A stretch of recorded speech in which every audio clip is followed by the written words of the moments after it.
is our cute little second homestay. We have little tables and shelves.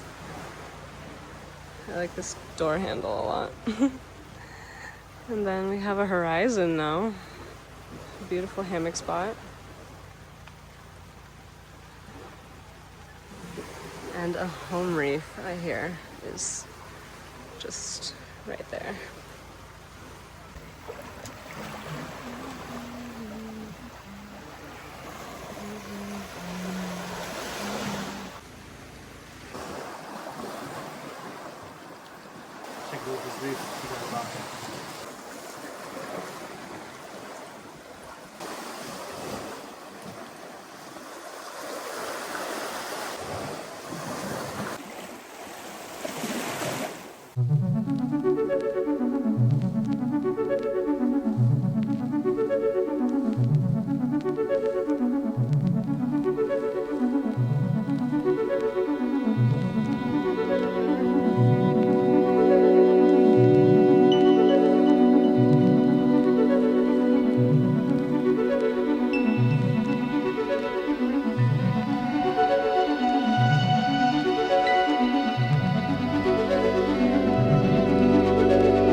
Nice tree, no?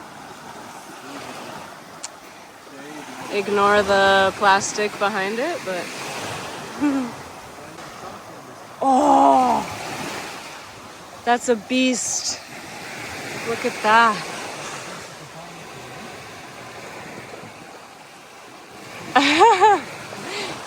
You don't expect to see a pine tree in the tropics. Whoa! A beast of a palm tree, a pine tree. So cool. Ba-ba-ba, da-da-da-da-da. Oh, I scared him. Dun, da, da, da, da, da, da, da. Let's see if he's shy or... It might take a second.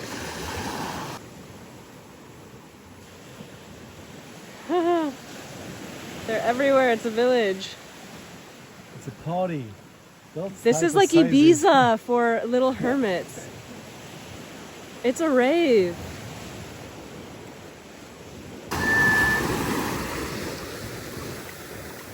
T'as trouvé quoi? Petit coquillage. Du corail, des coquillages.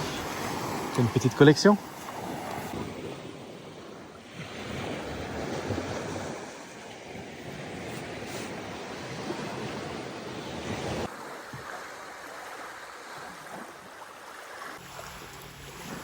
Well, this is what you get in front of your house in the evening. 100 meters away.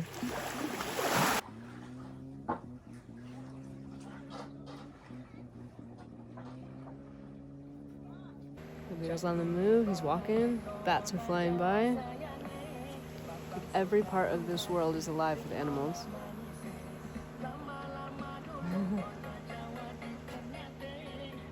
He scared all the fishes away by coming swimming in the waves.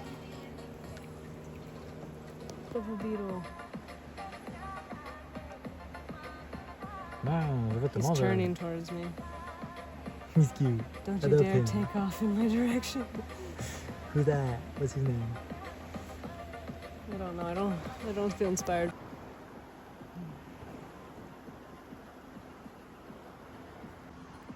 This is my kind of style of lifestyle.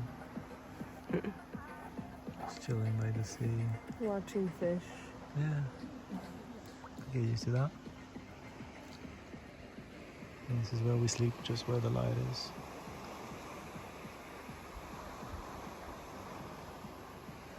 And we can see a few lights of homestays. This is another island. The Liner Center is another island. Here is another island. And far behind is another island. And there's actually a guy in the water. I think Yeah. there's a diver. That's cool. Let's have a look. You're getting into the groove. Yeah, I could deal with this.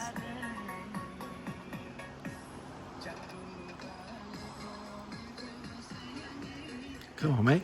Work it. Work it. More energy.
He's trying to get too up.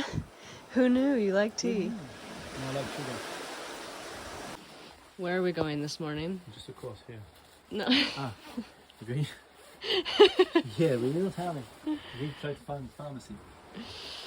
Let's see what we find. We need a pharmacy because we've both come down with ear infections. And this is my pillow from last night. My ear is bleeding.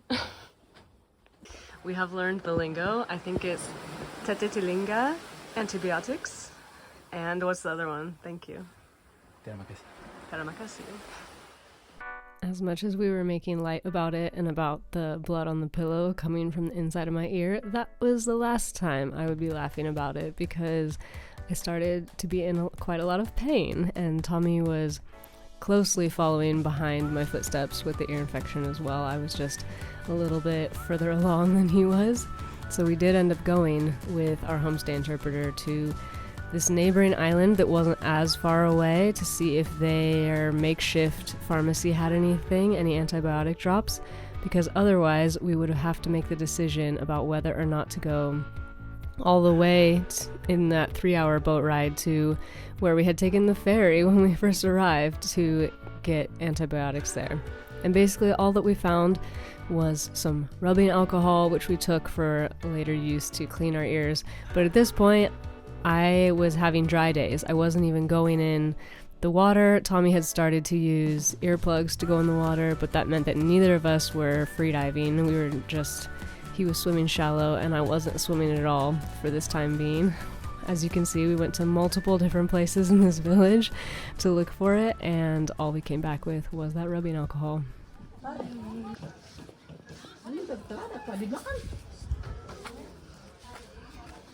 So we had been given some hope that someone's brother's friend who works nearby was going to get some from Waisi for us when he had to pick up some clients.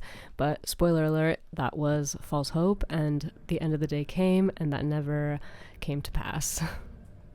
Since at this point our hopes were still rather high, and I thought for sure we would get medication by the end of the day, I was bolstered by this idea, and so I could deal with the pain a little bit longer. It was fine.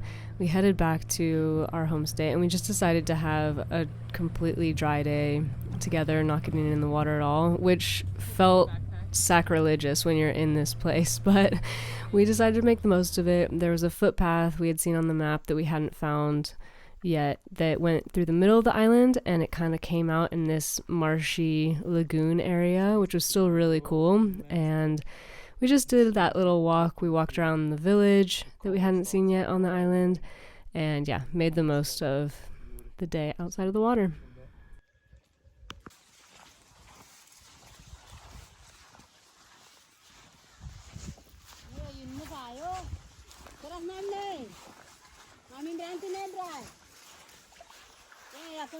Hello.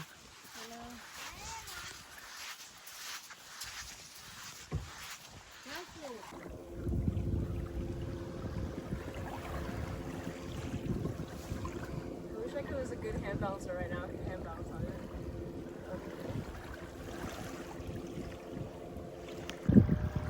it. She's a monkey.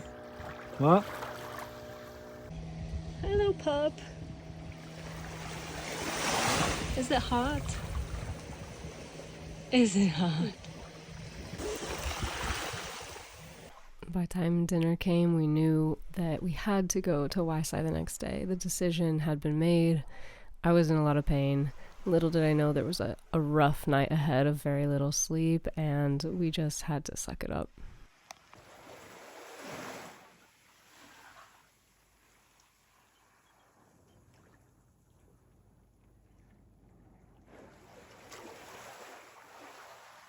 We're just sitting here on the deck in the morning. It's 7. And look, which is there.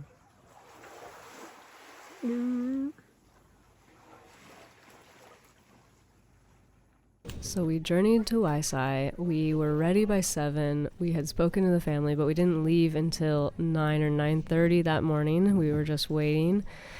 And because I had been zoning out so hard on the boat ride, just trying to go to another place, dealing with the pain, what we didn't film was that there was a torrential downpour halfway through, which wouldn't have been that big of a problem, except that our engine broke down on the way to Waisi. Something hit it from below while we were going, and it had broken a piece of the engine itself. So we had this whole ordeal where we had to wave down another boat that had just dropped off some scuba divers. He carried us. We had to tie ourselves to his boat. He motored us to the nearest island. We had to find the tools, borrow the tools from the nearest island's homestay. Tommy and the guy that was driving us started to fix the engine with a spare piece and these parts we had borrowed. And then we waited for the torrential downpour to kind of pass or become lighter, and then we were on our way. So what was once a 3-hour journey had been elongated by like an hour and a half. But we did make it, and we tied our boat up next to all these other boats you park alongside of, and you just like hop from boat to boat. You hop up on this street, and then the family was going to do all their provisioning and stuff like that, and we left to go find our pharmacies. In the Philippines, the hardcore was the fish and the meat market. Barefoot. It's a bunch in the middle of the road. This is something else. Yeah? It's another world. Like Thailand or? Oh no. This is way more raw. So this is the pharmacy, no? She's manning the pharmacy. So we're gonna ask at the pharmacy. Hey mate. Hello. Hello. Hello. What's happening, Mag? We're applying our drops directly from the pharmacy. In the street. The chickens are fighting. Mark, mark. Even though it would be a little while until the medicine actually took effect, I felt like my spirit felt better after putting drops in my ear. We went to 3 different pharmacies and found all the antibiotic drops we needed, And then we just went to explore the outside market because we hadn't found the family yet. There's no such thing really as getting in contact with them via a phone, even if you do have a little bit of service. So we just walk around the market until we find them, basically. There were so many interesting vendors and fresh coconuts we didn't partake in, but we just wanted to look at all the local stuff.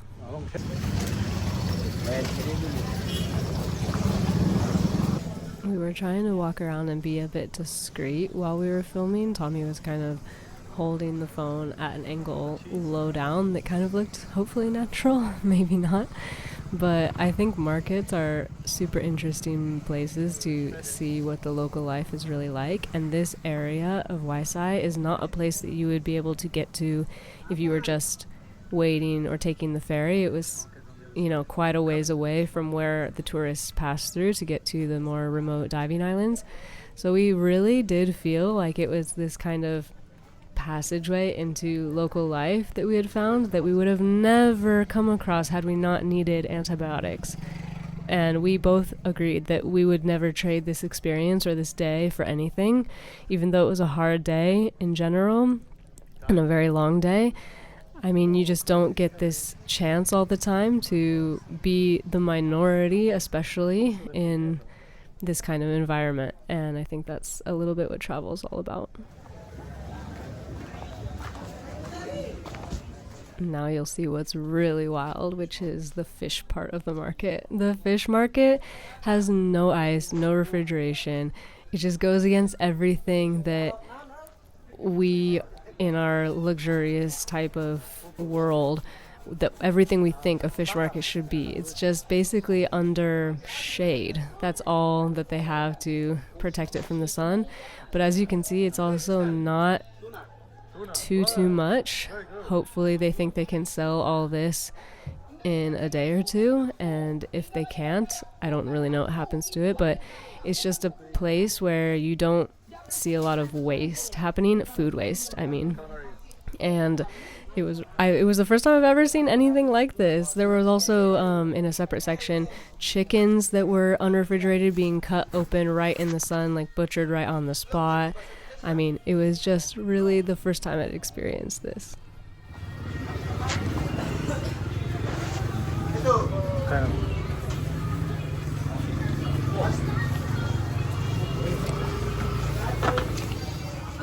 After a while of wandering around and kind of vaguely looking for the homestay family, I heard them call my name, and we found them, and they had brought also the kids of the family with them on this trip.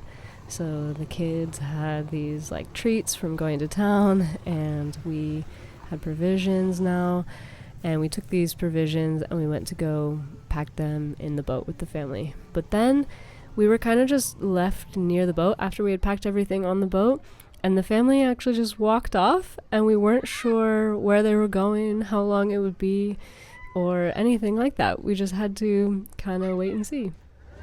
How long have you been waiting here at the harbor now? Maybe 40 minutes? And we left at 9 a.m. It is almost 5. We will still have 2, 3, 4 hours boat ride, so we might. No, I hope it's 3 hours, not more. No, 3 hours we arrive by night. We have to finish off the adventure. We have to finish off the stay with something else, like, new.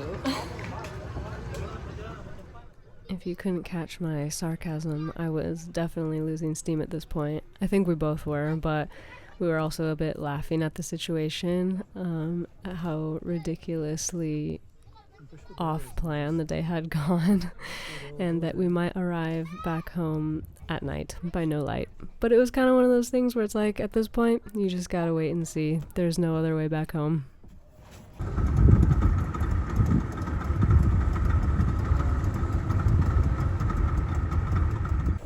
We ended up making it home just as the sun was setting behind the horizon, so that was kind of the cherry on top that we didn't have to land by night. We had kind of a restless night, still a bit rough, but we woke up the next morning to this huge school of fish who ended up staying around our cabin for the rest of the next few days.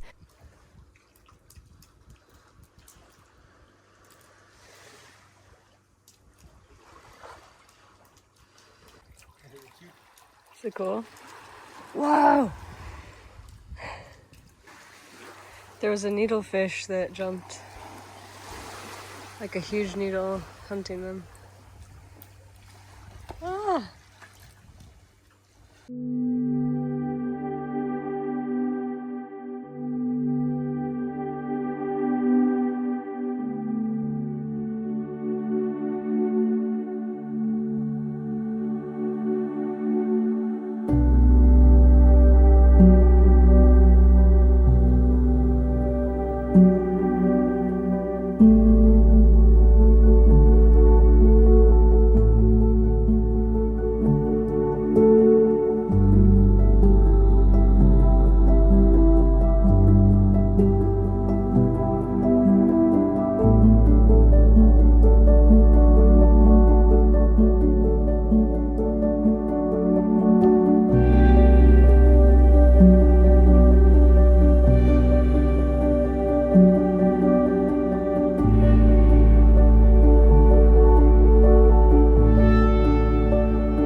After a couple days dry and not going in the water at all because of the ears, we were super eager to get inside this school of fish, just like our neighbors had done, who we were filming earlier with the drone.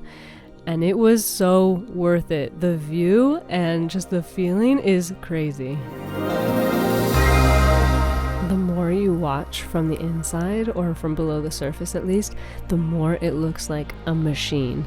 And I just don't understand how sometimes it can look like it's moving slow motion, and sometimes it's twisting, it looks like it's spiraling, sometimes they get really quiet and solidified, and I just don't even understand how they can sense each other. It's truly incredible.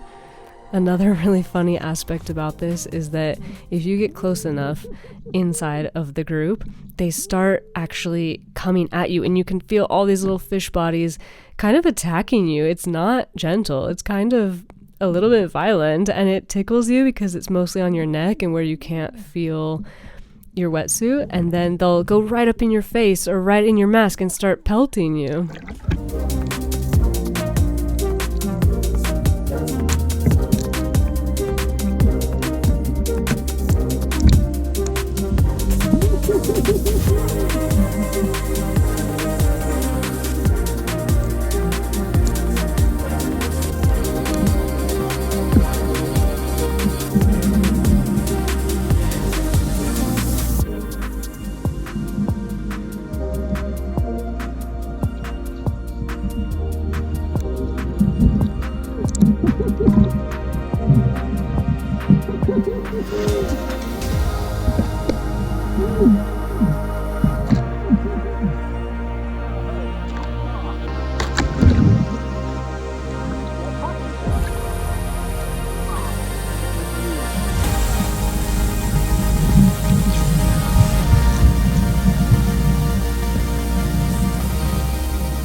pub? Is it a pub or sunset? Just to find mom.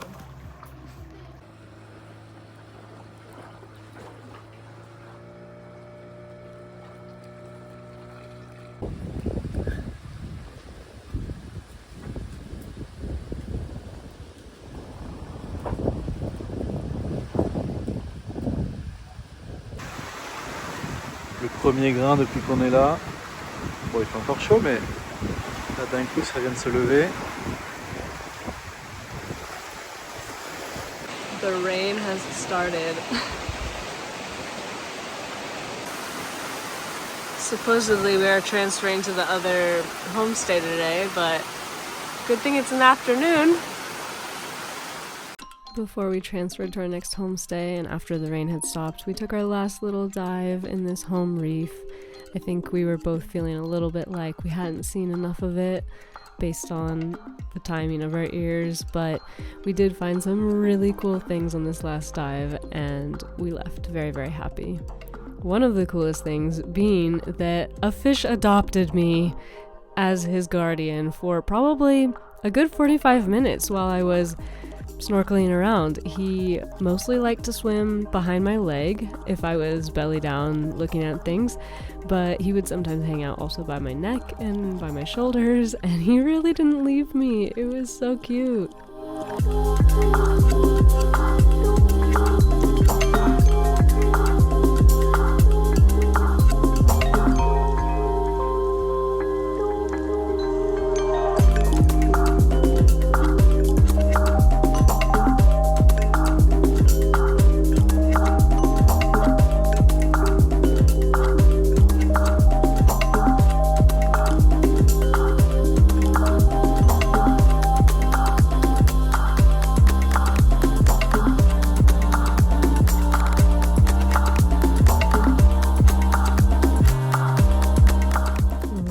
He was still there, even though I'd swam quite far from where I'd picked him up and done my little rounds around the coral. He was still here, chilling, became very comfortable with each other, my little companion.